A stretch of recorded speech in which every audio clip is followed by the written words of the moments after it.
Magandang araw po sa lahat. Ang aking talumpati ay tungkol sa lungsod ng Tandag. Sa makagalangan na paunahin natin sa aking mga kapwa guro at sa aking mga kapwa estudyante. Ang lungsod ng Tandag, ang kabisiran ng Lawin sa Resort ay hindi lamang isang sentro ng pamahalaan. Ito ay lungsod na isang sumalalim sa tibay ng loob, kakaisa at mga pangarap ng mamamayan. Sa bawat paaralan at pamayaan, ang kwentong isang lungsod na pagtutuloy ng sisikap na muunlad sa kabila ng maraming pagsubok. Ang Tandag ay binayaan ng sarang likas na yaman. Mayroon tayong malawak na karagatan ng kabuhayan ng ating mga isda at matatabang lupain na nagbigay sa ating magsasaka. Ang mga bundok at mga kagubatan ay hindi lamang likas na yaman, kundi isang nagsisilbing proteksyon, biyaya para sa ating yamang ito.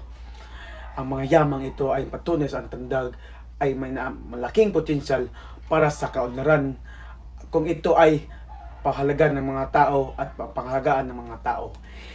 Higit sa lahat, ang pinakamahalaga na yaman ng Tandag ay ang mga tao nito. Kundi kilala ang mga Tandagenyo sa kanilang kasipagan, disiplina, at sa panahon ng sakuna at krisis, agad na saksihan ang pagtutulungan ng komunidad sa isang katangian na tutuloy ng palakas sa ating lungsod.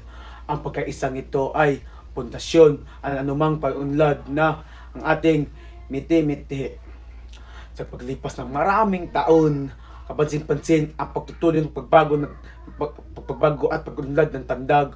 Unti-unting magpabuti ang mga pasilidad, edukasyon, infrastruktura at sa maraming kabataan. Nagkaroon pagkakataon ng mga pag-aral at mga abot ang kailang mga pangarap.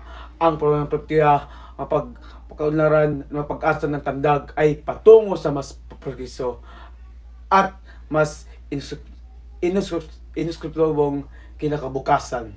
Gayunpaman, hindi maikala ang pamahamon na paring ang kinaharapan ng ating lungsod, kahirapan, kahulugan, trabaho at mga sularing palikan ng mga ito. Ang hamong ito ay hindi maaring itusin ng isang struktura lamang. Kailangan ang mga pagkilos ng pamahalaan at mga mayan. Pagkilahok at marami nating paggawing lakas ang mga hamong ito upang mas mapabuti ang ating lungsod. Bilang mamayanan ng Tandag, may pangungdanan na tayong alagaan ng ating mga lungsod. At maraming salamat po Ginoong Mike James Balay.